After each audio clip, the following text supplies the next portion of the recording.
Révélée à moins de 20 ans par le spectacle La Revue Nègre, au Théâtre des Champs-Élysées en 1925, Joséphine Baker était originaire de Saint-Louis, dans le Missouri aux États-Unis. Vedette de music-hall, star internationale, elle obtient la nationalité française en 1937.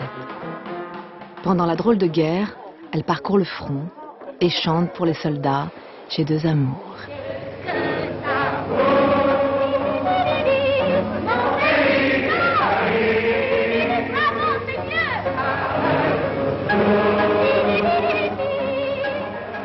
Quelques mois après la défaite, elle devient un agent de la France libre.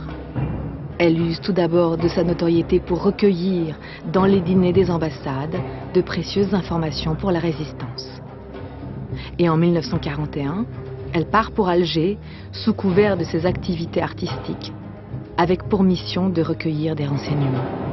À partir de 1942, elle s'engage dans le théâtre aux armées alliées, en Afrique du Nord et au Moyen-Orient.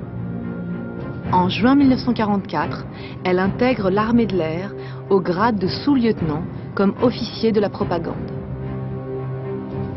Elle va suivre la première armée française et donner des concerts pour recueillir de nouveaux fonds.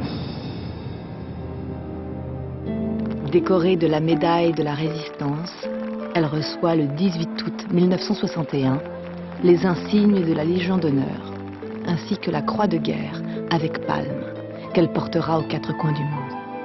Elle recevra les honneurs militaires avant d'être inhumée le 15 avril 1975.